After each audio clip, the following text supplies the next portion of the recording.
Hej, og velkommen til den her lille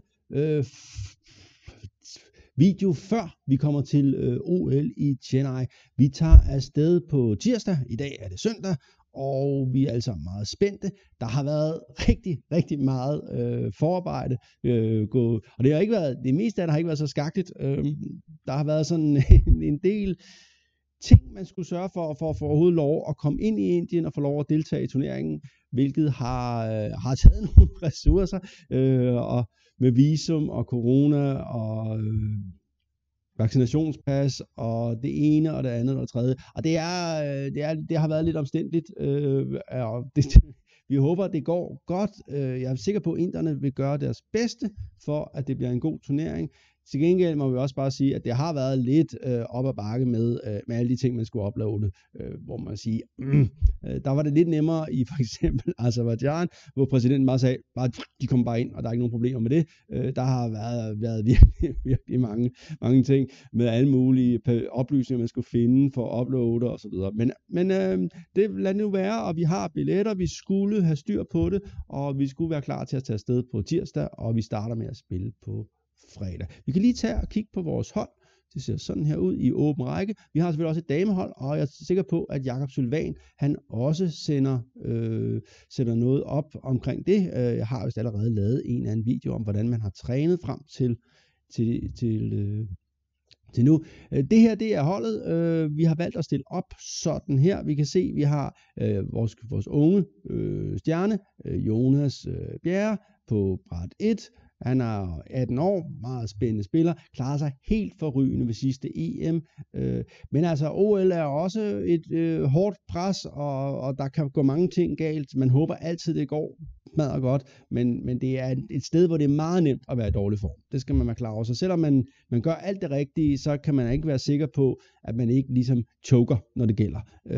Mads Andersen er selvfølgelig en af de mest rutinerede spillere på holdet efterhånden, og måske håber vi lidt underrated, håber jeg i hvert fald, og virker godt forberedt og glad for at spille. Og Jesper har været inde i en dårlig periode, og den sidste turnering, der tabte han ikke nogen partier, og det var sådan set meget fedt at se. Så ham har jeg håb om, at han finder sig selv her, fordi han har jo potentiale til at spille til meget højere.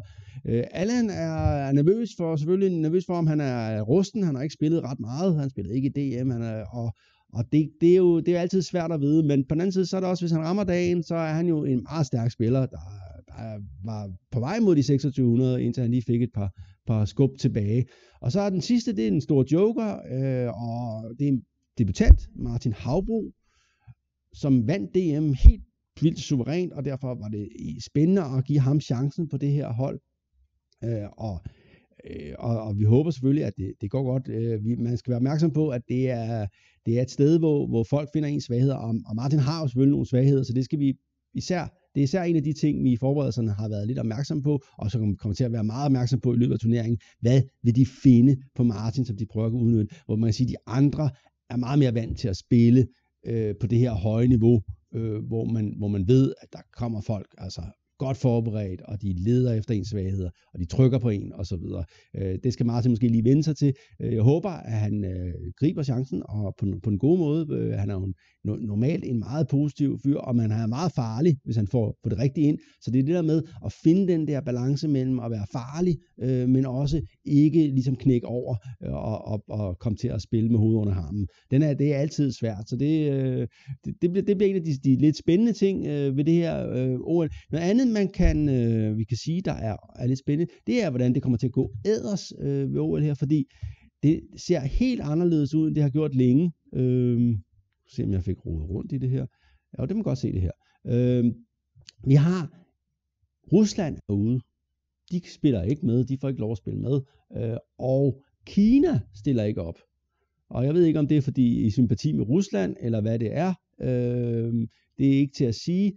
De har ikke rigtig givet nogen begrundelse. Ding Liren sagde bare, at han regnede ikke med Kina spillede, og de står ikke på holdlisten, og de er ikke meldt til, så de spiller sandsynligvis ikke. Så USA er kæmpe favoritter den her gang. Indien det er svært at se dem vinde. De er jo uden anden. Jeg havde håbet, at en anden spillede. Og så er det spændende med Norge, som jo har Carlsen med, og Tarje er gået meget frem, og så videre. Det er et spændende hold. Anyway, jeg glæder mig til at lave video, dagbog dernede fra, med runderne og tankerne og så videre, og jeg håber, I følger med og støtter op om holdet, og husk, at på sådan et hold her, man er under enorm pres. Det er ikke for sjov, selvom man er forberedt, og man egentlig har trænet hele sit liv til det her, så kan man sagtens komme til at lave store fejl, og der er ikke nogen, der spiller dårligt med vilje. Det var Sune, landstræneren. Hej hej.